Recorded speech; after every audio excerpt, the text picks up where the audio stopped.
this story is called Every Man a Showman. Maybe it's the last thing that goes, a man's performance, which is nothing more than him. It's his walk into a room where he will be seen as less than a man, where the humanity of his movement is undeniable.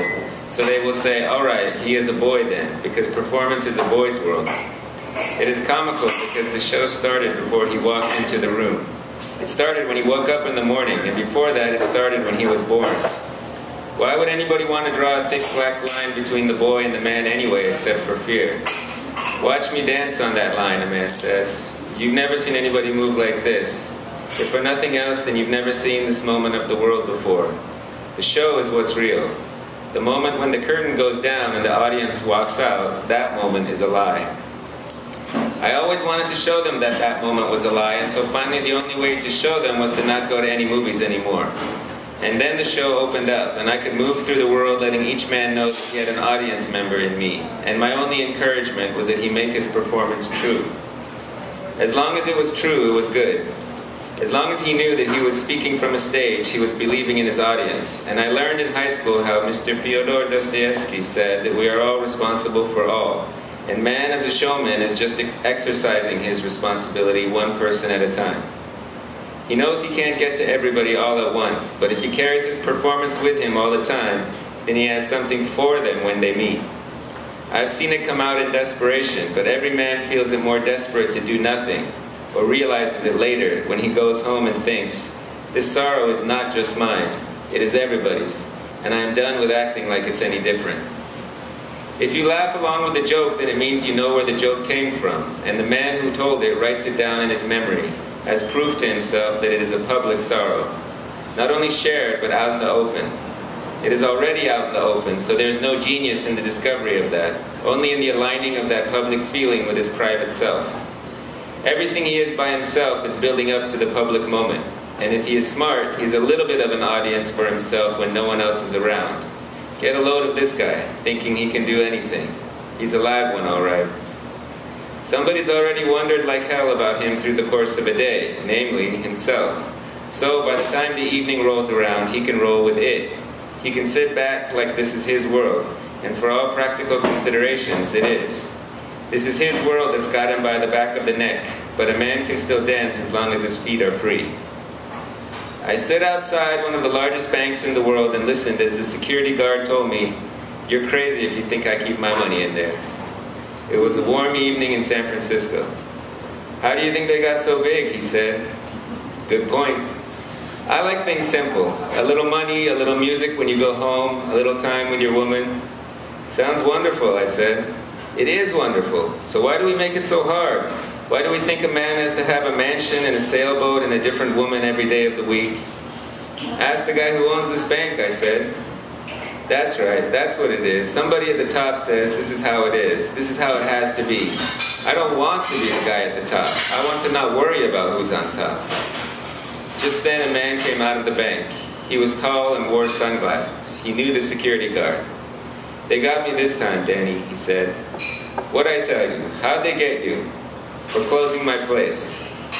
The guard shook his head. "I'm ashamed to be protecting this place." The setting sun was shining beautifully off the man's sunglasses. Whatever had happened, I knew he didn't deserve to lose his house. "Now get this," the guard said. "This same bank, when they need money, when they find themselves coming up short at the end of the month, where do they go?" The man in the sunglasses smacked me on the shoulder. "Where do they go?" he said. He was putting on a show. I had heard the guard perfectly well the first time. I was standing right next to him. But the man had just lost his house and he saw a chance for a show.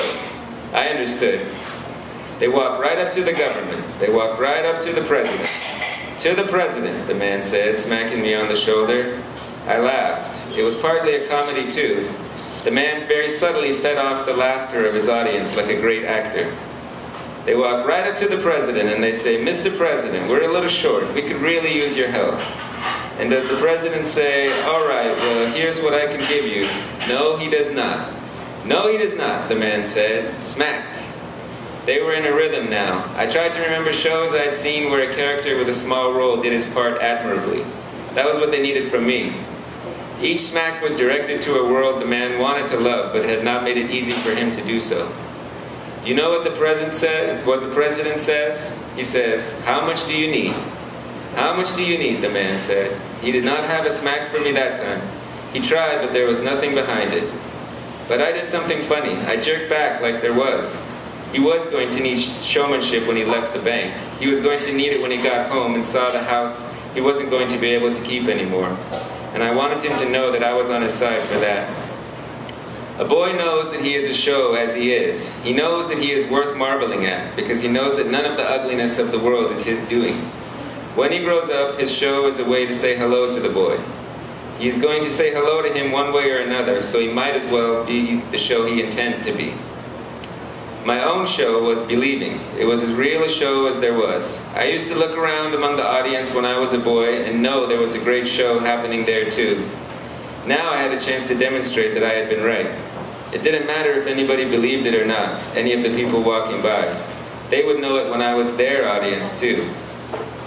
He was going to be all right. That's how it felt there outside the bank with the sun going down. We couldn't make another appointment for a showtime together, but the three of us had each had our show seen and acknowledged. What was important was that we would each be carrying our show with us wherever we went. "Where are you going to go?" the guard said. "I'll go to my brother's. He lost his job, but he's got his place. I still got my job at least."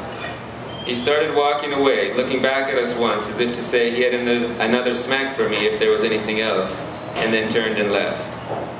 I rubbed my shoulder, but I didn't say anything about it. The guard didn't ask. He stared straight ahead. I got the message. It would have broken up the act. It didn't matter if it was 1 minute later or 3 days later or 10 years. The show was the thing. You respected a man's performance, and you especially respected it when he needed it most. Anyway, the guard was protecting a place he did not believe in. He had his own show going from the time he woke up in the morning.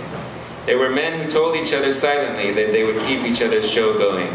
I felt honored that they had included me in it. It didn't mean they weren't thinking of a time when they wouldn't need it, when a man would not have to protect a bank he did not believe in or lose his home because of the fine print. They were thinking of that time. They had just decided the show was what was going to carry them there. And maybe when the numbers got into the hundreds and thousands, they didn't need it then. Maybe there was enough sincerity there as it was. But when it came to one man talking to another man on the street and wanting to show that love and decency are still on the table, that they are just as much a part of the daily exchange as the money transaction, I couldn't argue with their logic. "He'll be all right," the guard said, still staring straight ahead. I nodded. "You know, I've only talked with him a couple of times, but I probably know him better than anybody in the bank." "I'm sure you do." "You know what I think sometimes? I think of how if somebody were to try to rob this bank, I'd stop them. That's my job. But then you know what I'd like to do? I'd like to make everybody in the bank listen to his story of how he ended up robbing a bank. I'd like to make them all sit down and listen. They're all nice people in there, but they don't know these stories. They don't know it's not something that just happens one day all of a sudden." "Hell," I said, "I wish that was part of your job description."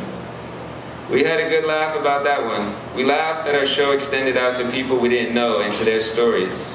It made me feel like the important thing about a man's performance was not how many people would see it in his lifetime. There would always be more who didn't than who did anyway. The important thing was how many people were included in his performance. And I felt thankful for the soreness in my shoulder to help me remember it for today.